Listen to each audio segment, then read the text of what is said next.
निर्णायक मंडल एवं उपस्थित साथियों, टाटा मोटर की क्वालिटी सर्किट टीम संकर आप सबका हार्दिक स्वागत एवं अभिनंदन करती है। ये महान हस्तियां हैं जिन्होंने टाटा मोटर को बुलंदियों तक पहुंचाया है। ये हमारे कंपनी के प्रोडक्ट एंड क्वालिटी पॉलिसी और कैडो कल्चर है, जिसके पद चिन्हों पे हम लोग काम करते हैं। आइए हम अपनी क्वालिटी सर्किट टीम से परिचय करा दे। हमारी क्वालिटी सर्किट टीम का नाम संकर। सप्ताह में 2 दिन ट्यूसडे और फ्राइडे को मीटिंग करते हैं, जिसकी अटेंडेंस 96% है। ये आइए अब हम अपनी क्वालिटी सर्किट टीम से परिचय करा दे। हमारे टीम के first rater mister Amit Shukla, coordinator mister Prakash Bhatt और टीम के observer mister Surya Rai sir है। हम प्रतिदिन सनराइज मीटिंग करते हैं और प्रीवियस डे आए हुए डिफेक्ट पर फर्दर क्या एक्शन लेना है उस पर कार्य करते हैं। हमारी टीम ने समस्या के समाधान के लिए डॉक्टर जोसेफ ध्यान के 12 स्टेप का प्रयोग किया है। महोदय, हमारी टीम ने अपने प्रोजेक्ट के सिलेक्शन के लिए वारंटी मांगने वाले इश्यू को लिस्ट नोट डाउन किया।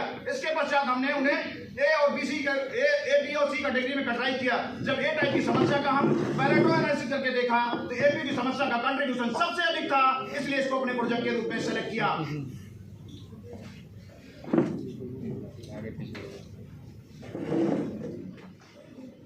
महोदय, अपनी टीम ने प्रोजेक्ट को तय समय सीमा में पूरा करने के लिए माइलस्टोन चार्ट का निर्माण किया। सर, आइए हम आपको अपनी समस्या से अवगत कराते हैं। हमारी समस्या थी, जब हमारे ट्रक ड्राइवर ट्रक को ड्राइव कर रहे थे, उस दौरान ब्रेक सिस्टम में 10 बार का एयर प्रेशर नहीं बन पा रहा था। इससे हमारी सारी गाड़ियां होल्ड हो जा रही थी। इसका सीधा इम्पैक्ट हमारे एसक्यूपीडीसी में के सभी पैरामीटर पड़ रहा था। इसलिए हमारी टीम ने तय किया कि इस समस्या को जल्द से समाप्त करेंगे। संकल्प लिया है टीम हमारी, सबने मन में ठानी है, अनुभव और टेक्निक से समस्या को हटानी है। समस्या को और भी गहराई से समझने के लिए हमारी टीम ने 5W1H का सहारा लिया। समस्या क्या थी?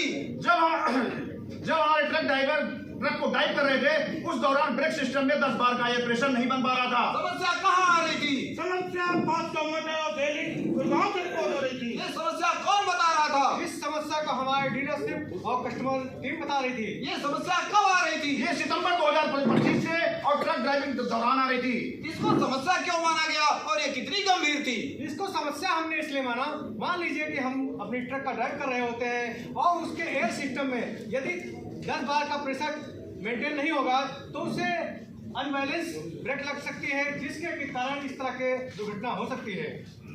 सर, आपको बाउंड्री डायग्राम के माध्यम से बताना चाहते हैं कि ब्रेक सिस्टम काम कैसे करता है। सबसे पहले एयर कंप्रेसर से एयर आती है, मेटालिक पाइप से होते हुए एपीयू तक जाती है। एपीयू के जाने के बाद नारायणगंज के थ्रू ब्रेक सिस्टम के अलग अलग पार्टों में जाती है। इस तरह से हमारा ब्रेकिंग सिस्टम काम करता है। सर, चित्र के माध्यम से आपको बताना चाहते हैं एपीयू असेंबली कहाँ पे होता है। इसको और अच्छे से समझने के लिए हमने फॉल्ट रेट एनालिसिस का भी उपयोग किया। प्रोसेस फ्लो ए के माध्यम से हम आपको बताना चाहते हैं कि सबसे पहले हमारे यहाँ पे इनकमिंग में एयर प्रोसेसिंग यूनिट आता है, जो कि ट्रॉली के द्वारा सब असेंबली स्टेशन पर जाता है, जहाँ पे हम ब्रेकेट की असेंबली करते हैं। इसके बाद हम उसको लाइन पे फीड करते हैं, जहाँ हमारी वेटिंग में इसकी असेंबली की जाती है। प्रोसेस फ्लो डायग्राम के माध्यम से हम आपको बताना चाहते हैं हमारी गाड़ियों की असेंबली कैसे होती है। सबसे पहले ब्रेक लोड ऑफ किया जाता है, एपीयू की असेंबली होती है। सारे पार्ट असेंबली होने के बाद गाड़ी को रोल आउट कर दिया जाता है। महोदय, ये हमारी समस्या फील्ड से रिपोर्ट हो रही थी। बर्ड आई व्यू के माध्यम से हम आपको बताना चाहते हैं ये समस्या हमारी किस मॉडल में आ रही थी।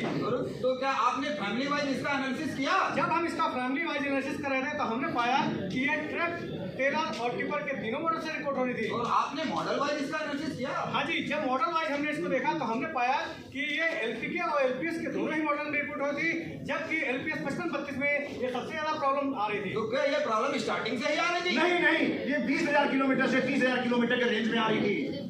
इसके बाद महोदय हमारी टीम ने अपनी टीम के साथ मिलकर गेंदबाजी किया और गेंदबाजी के दौरान हमने देखा कि ब्रेनस्टॉर्मिंग की, और ब्रेनस्टॉर्मिंग के दौरान हमें ये पता चला कि ये वही सारे पार्ट निकल कर आए जिनका हमारे इस डिफेक्ट से संबंध हो सकता है। अरे सुखेंद्र भाई, इन सारे पार्टों को चेक करो और बताओ यार किसमें प्रॉब्लम है। अरे भैया, हम महीना भर पार्ट ये चेक ही करते रहेंगे तो समस्या का हल भी होगा। सारी टूल और टेक्निक के अंतर्गत कंपोनेंट से टूल का प्रयोग करने का डिसीजन लिया। सबसे पहले हमने यहाँ पे प्रोसेस को वैलिडेट किया। प्रोसेस को वैलिडेट करने के दौरान हमने एक बेस्ट ऑफ बेस्ट व्हीकल ली और एक बेस्ट ऑफ बेस्ट व्हीकल ली। उनमें से इन सारे पार्टों को खोला और पुनः लगाया। इसी तरह डिफेक्टिव व्हीकल से सारे पार्टों को खोला और पुनः लगाया। तो हमने देखा कि जो गाड़ी ओके थी वो अभी भी ओके है और जो नॉट ओके थी वो अभी भी नाटो के है। इससे ये निकल कर आया कि प्रोसेस इसका वैलिड कॉज नहीं है। अब बारी आती है पार्ट की। हमने सबसे पहले एक ओके गाड़ी ली, एक नाटो की गाड़ी ली। ओके गाड़ी से सारे पार्ट को खोला, नाटो की गाड़ी में लगाया, नाटो के से खोला, ओके गाड़ी में लगाया। फिर बारी बारी से दोनों को रिजल्ट को चेक किया, देखा कि हमारा रिजल्ट इंटरचेंज नहीं हो रहा था। इसके बाद जब हम एपीयू के आपस में इंटरचेंज कर रहे थे तो हमारा रिजल्ट इंटरचेंज हो रहा था, यानी जो गाड़ी हमारी ओके थी वो नाटो के हो जा रही थी, जो नाटो के थी ओके हो जा रही थी। इससे निकल कर आया कि एपीयू ही हमारा वैलिड कॉज है। इसके बाद हमने एक मॉडल मैट्रिक्स तैयार की और यह पता लगाया कि हमारा कौन सा एयर प्रोसेसिंग यूनिट किस किस मॉडल में असेंबली होता है। इसके बाद महोदय हमारी टीम ने सप्लायर के साथ मिलकर इस डिफेक्टिव पार्ट के फंक्शन को समझने की कोशिश की तथा इसके बाद हमारी टीम ने एक पार्ट को लिया, उस पर डायमेंशन चेक किया तो पार्ट ओके मिल रहा था, मगर हीट से अनलोडर बार फूकने की समस्या मिल रही थी। इसके बाद हमारी टीम ने सप्लायर पर वर्चुअल गेम्बा वीक के दौरान हमने उनके प्रोसेस फ्लो को समझने की कोशिश की।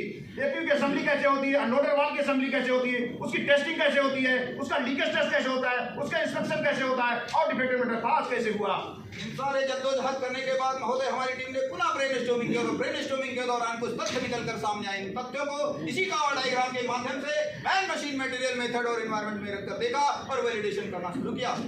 तो क्या हमारे मैन में प्रॉब्लम थी? हाँ, हमारे मैन में कोई समस्या हो सकती थी, इसलिए हमने मैन से संबंधित प्रत्येक पैरामीटर को वैलिडेट किया। हमने पाया कि हमारा जो टेक्नीशियन है वो फुल्ली स्किल्ड है, तथा उसका स्किल मैट्रिक्स नहीं बना हुआ है, इसलिए मैन हमारा वैलिड कॉज नहीं है। तो क्या मेथड में प्रॉब्लम थी? हाँ, मेथड में प्रॉब्लम हो सकती थी। जब हम सप्लायर के मेथड का वैलिडेशन कर रहे थे, जो हमें कार्य हो रहा था वो इस पर WIS हो रहा था, इसलिए हमारा मेथड वैलिड कॉज नहीं था। तो क्या मटेरियल में प्रॉब्लम थी? हाँ, मटेरियल में प्रॉब्लम हो सकती थी। इसके लिए हमारी टीम ने जब पार्ट को एक्स्ट्रा टाइम चेक किया तो सारी डायमेंशन होते हो रही थी।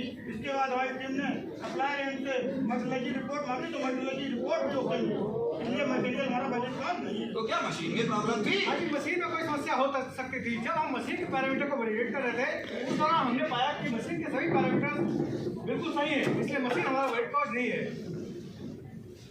तो क्या भैया डिजाइन में प्रॉब्लम थी? हाँ, डिजाइन में प्रॉब्लम हो सकती थी। जब हम डिजाइन का वैलिडेशन कर रहे थे तो देखा कि जो नॉर्थ का एपीयू है उसका जो अनलोडर वाल्व है वो प्रोपेलर शाफ्ट की तरफ है, जो वेपो का एपीयू है उसका जो अनलोडर वाल्व है वो फ्रेम की तरफ है। तो ये हमारा एक वैलिड कॉज हो सकता था। इस पूरे वैलिडेशन के दौरान हमको एक सिग्निफिकेंट रीजन क्या मिला कि हमारा जो एपीयू में अनलोडर वाल्व था वो बीच की तरफ में था, रोटेटिंग पार्ट के पास में था, जो कि हमारा असेंबली के दौरान जब हमारी गाड़ी चलती है तो उसमें बाहर से स्टोन वगैरह हिट करते हैं, जिससे इसके ब्रेकेज के कारण बने रहते हैं। इसके साथ ही साथ उसका प्रेशर भी मेंटेन नहीं होता है। इस समस्या के तह तक जाने के लिए हमारी टीम ने वाइव एनालिसिस करने का निर्णय लिया। एयर प्रोसेसिंग यूनिट में लगे अनलोडर वाल्व लीकेज क्यों हो रहा था? क्योंकि अनलोडर वाल्व टूट जा रहा था। टूट क्यों जा रहा था? क्योंकि बाहर का जो एक्सटेंशन स्टोन वगैरह